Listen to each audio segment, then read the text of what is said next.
হানিমুনে গিয়ে কাছাকাছি এলো রায়ান আর পারুল। হ্যাঁ বন্ধুরা, এমনটাই দেখা যাবে। তাই সম্পূর্ণ জানতে ভিডিওটিতে লাইক দেওয়া, চ্যানেলটি সাবস্ক্রাইব করে দেখতে থাকুন। গল্পের শুরুতে দেখা যাবে রায়ান পারুলকে বলে, "তুই তো এটাই চাস না? আমাকে এরকম ভাবে চাবুক দিয়ে মারুক আর তুই দাঁড়িয়ে দাঁড়িয়ে মজা নিবি। এটাই তো চাস?" তখনই পারুল মনে মনে বলে, "তোকে তো আমি খুব যত্নে আগলে রাখতে চাই তীরপিণ্ডে। কিন্তু তুই তো বুঝিস না।" ওদিকে দেখা যাবে মৌসুমী মৌসুমী পরিতোষকে আর প্রগতিকে একসঙ্গে কথা বলতে দেখে। তখন মৌসুমী বলে, "এমন একটা জায়গায় না ওই দোকানটা, চায়ের দোকানটা, যে আমরা একটু গিয়ে যে আড়াল থেকে কথা শুনবো তাও শুনতে পাচ্ছি না। কি কথা বলছে কে জানে?"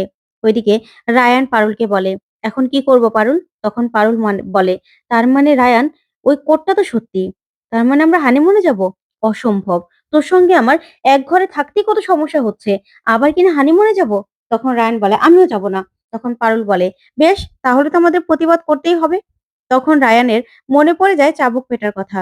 তারপরেই পারুলকে রায়ান বলে, "না, না পারুল, দরকার নেই। আসলে আমি তো চাই না যে এভাবে মার খাই। তাই দরকার নেই। থাক, আমরা যাবো, সমস্যা কি?" তখন পারুল বলে, "হ্যাঁ, তোর আর সমস্যা কি? তোর তো নতুন জায়গা হলেই হলো। সেটা বন্ধুদের সঙ্গেই হোক আর আমার সঙ্গেই হোক। কিন্তু আমি তোর সঙ্গে যেতে চাই না। যাব না আমি। এই লড়াইয়ে তুই পাশে থাকলে থাকবি, না থাকলে নাই।" তখন রায়ান বলে, "ঠিক আছে, তো যা খুশি তাই কর।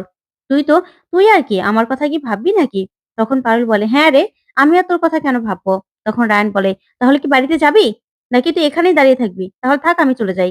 তারপরে পারুল মনে মনে বলে, "না, না, আমি আবার গাড়ি পাবো না। তার থেকে চলে যাই।" তারপরে রায়ানের বাইকে করে সেখান থেকে ওরা দুজনই চলে যায়। ওইদিকে ওইদিকে পরিতোষ আর প্রগতি কথা বলছে। তখন পরিতোষ বলে, "প্রগতি, তুমি এখনো জানো যে আমি কি খেতে ভালোবাসি?" তখন প্রগতি বলে, "জানবো না? আমি যে তোমার সব খবর রাখতাম। তুমি যে খুব ভীতু ছিলে।" তখনই পরিতোষ বলে, "ঠিকই বলেছ।"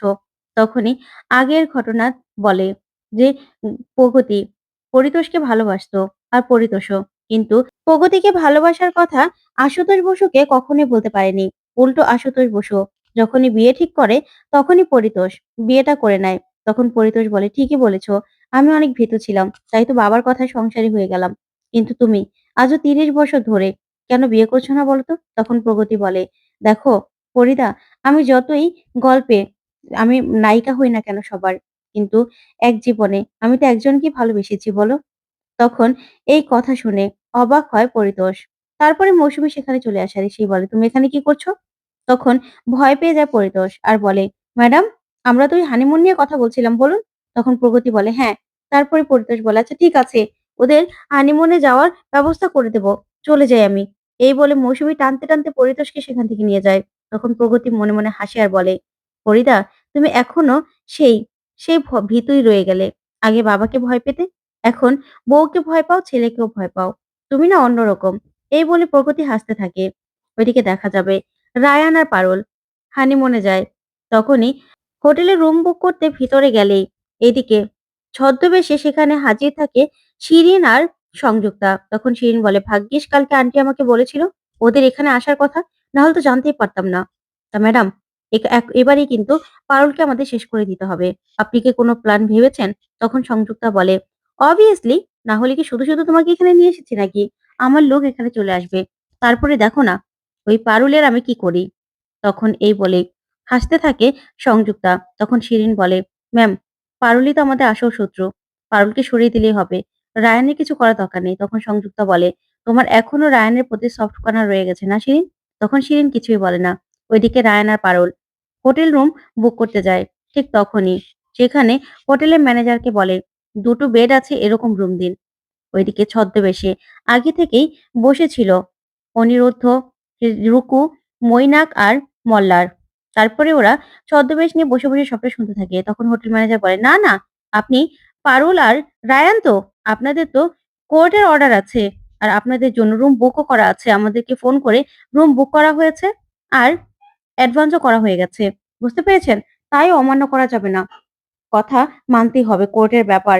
বুঝতেই তো পারছেন।" তখন রায়ান বলে, "আচ্ছা, আমরা মিলে যাই না? কত টাকা লাগবে?" তখন লোকটা বলে, "টাকা পকেটে ভর্তি কে না চায়? কিন্তু সমস্যা হলো আর কোনো রুম তো খালি নেই। ওই একটা রুমই আছে। কাপড় রুম ছাড়া কোনো রুম নেই।" তখন পারুল বলে, "ঠিক আছে রায়ান, আর ঝামেলা করে লাভ কি? চল, ফ্রেশ হবি চল। ভিতরে যাই, যে রুমটা আছে।" তারপরেই ওইখানে চলে যায়, রুমের ভিতরে চলে যায় রায়ান আর পারুল। ওইদিকে রুকুরা হাসতে থাকে। তারপরে রায়ান আর পারুল ভিতরে গিয়ে দেখতে পায় খুব সুন্দর করে রুমটা সাজানো। খাটের উপরে রুমাল দিয়ে হাঁস বানানো। সব দেখে তাকিয়ে থাকে রায়ান আর পারুল। তখন রায়ান বলে, "বাহ! বেশ ভালো করে সাজিয়েছে তো।" তখন পারুল বলে, "হ্যাঁ, আর কি? তুই এগুলোই দেখ। আমি বরং ফ্রেশ হয়ে আসছি।" এই বলে ফ্রেশ হতে যাবে, তখন ওয়াশরুমটা দেখে একদম খোলামেলা।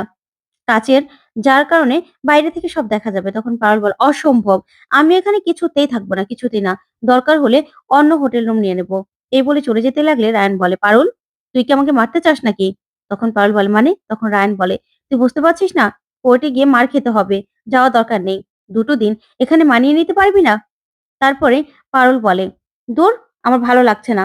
ছাড় আমাকে।" তখন রায়ান বলে, "কেন ছাড়বো? কেন ছাড়বো বল? এখানে কি আমরা নিজের ইচ্ছেতে এসেছি নাকি? কোর্টের অর্ডারে এসেছি। তাই আমাদেরকে তো অর্ডার মানতেই হবে।" তখন পারুল বলে, "তুই আমাকে ছেড়ে কথা বল। তুই এই যে কথায়, কথায় আমার হাত চেপে ধরিস, এটা কিন্তু আমি একদম সহ্য করব না। তোর কিন্তু হাত ভেঙে দেবো আমি মেরে।" তখন রায়ান বলে, "কেন? তোকেও কি ধরতে আমার ইচ্ছে করে নাকি? তারপরেও কেন ধরি তুই জানিস না? তোকে তো না হলে তো মানানোই যায় না। কি করব?" তারপরে রায়ান বলে, "চল, আমরা ভালো করে ছবি দেই। কাপল ছবি পাঠাতে হবে তো।" তারপরে কাপল ছবি তুলে ঋত্বিককে পাঠালেই ঋত্বিক বলে, "ছবি তো চলে এসেছে। এবার ওদের নেচে রিলস বানাতে বলি।" তখন রুকু ওরা হাসতে থাকে। তারপরে নেচে রিলস বানাতে বললেই তখন রায়ান রেগে যায় আর বলে, "না, অসম্ভব, অসম্ভব।" তখন পারুল বলে, "তোর সঙ্গে তো আমি নাচতে পারবোই না। নাচবোই না। এখনই মেসেজ দিয়ে বারণ করে দে।" তখন মেসেজ দিতে গিয়েও রায়ানের সেই মারের কথা মনে পড়ে যায়। আর বলে, "না, না, দরকার নেই। দরকার নেই। তারপরে তো আমাকে মার খেতে হবে পারুল। এর থেকে চল না একটা রিল বানিয়ে নিই।" তারপরে ওরা নাচতে থাকে। আর দুজন কাছাকাছি আসতে থাকে। তখন পারুল বলে, "না, আমার না এসব একদম ভালো লাগছে না। আমি আর নাচতে পারব না।" তারপরে ভিডিও পাঠিয়ে দেয়। আর ওইদিকে ঋত্বিকরা দেখে খুশি হয়ে যায়। তখনই রুকো বলে, "পিসেমশাই, এবার কিন্তু আমাদের নেক্সট প্ল্যানটা করতে হবে। আপনাকে আবারও মেকআপ করতে বসতে হবে, ওদের রুমে যেতে হবে।" তখনই অনিরুদ্ধ বলে, "আচ্ছা, কি যেন বলতে হবে আমি তো ভুলে গেছি।" তখন রুকু বলে, "আচ্ছা ঠিক আছে। আমি বরং আবার বলে দিচ্ছি। আপনি গিয়ে বলবেন যে এখানে যারা এই যে হানিমুনে আসে আর যাদের কোর্ট থেকে পাঠানো হয়, তারা তারা যদি একসঙ্গে থাকার প্রতিশ্রুতি না নেয়, একসঙ্গে না থাকে, তাহলে কিন্তু এখানে একটা জাগ্রত মন্দির আছে। সেখান থেকে লোকজন চলে আসে আর স্ত্রীকে নিয়ে নেয়। আর নিয়ে তারপরেই সেখানে বলি দেওয়ার ব্যবস্থা করে। এরকম একটা ভয় দেখিয়ে আসবেন।" তখন অনিরুদ্ধ বলে, "আচ্ছা ঠিক আছে, ঠিক আছে।" ওইদিকে ওইদিকে শিরিন আর সংযুক্তা সবটা শুনতে পায়। সবটা শুনেই খুশি হয়ে যায়। তারপর বাইরে গিয়ে সংযুক্তা বলে, "ব্যাস, তাহলে তো হয়েই গেল। মেঘ না চাইতেই বৃষ্টি। এবার এবার পারুলকে মারার জন্য কোনরকম কোনো ঝামেলাই হবে না। আমরা তো চেয়েছিলাম রুমের মধ্যেই ওদের শেষ করে দেব। এবার যখন এরকম একটা এমন একটা ব্যবস্থা করেছে, তাহলে তো এই সুযোগটা আমাকে কাজে লাগাতে হবে। না কোনো পুলিশের ঝামেলা হবে, না কোনো কিছু। রায়ানের সামনেই পারুলকে একদম শেষ করে দেব।" তখন শিরিন বলে, "হ্যাঁ ম্যাডাম, একদম ঠিক বলেছেন। ওই পারুলকে পথের কাঁটাকে তো আমাদের জীবন থেকে সরাতে হবে।" তখন সংযুক্তা বলে, "হ্যাঁ, পারুল না বড্ড বার বেড়েছিল, বড্ড বার। ওকে তো এবার বারটা কমাতেই হবে। ওইদিকে দেখা যাবে।" পারুল বলে, "কিরে, ছবি পাঠিয়েছিস? না, এবার যাই আমি ফ্রেশ হয়ে আসি। তুই বসে থাক, বসে, বসে হাঁস দেখ।" তারপরেই রায়ান, রায়ান রুমে বসে আছে। ওইদিকে পারুল ওয়াশরুমে যায়। তখন রায়ান লুকিয়ে, লুকিয়ে আড়াল থেকে পারুলকে দেখতে থাকে। আর পারুলও সেটা বুঝতে পারে। আবার রায়ান দেখে আর চোখ ফিরিয়ে ফেলে। তখন পারুল বলে, "এই কিরপিন্ডে, তুই এদিকে তাকিয়েছিস কেন? একদম তোর চোখ উঠিয়ে ফেলবো।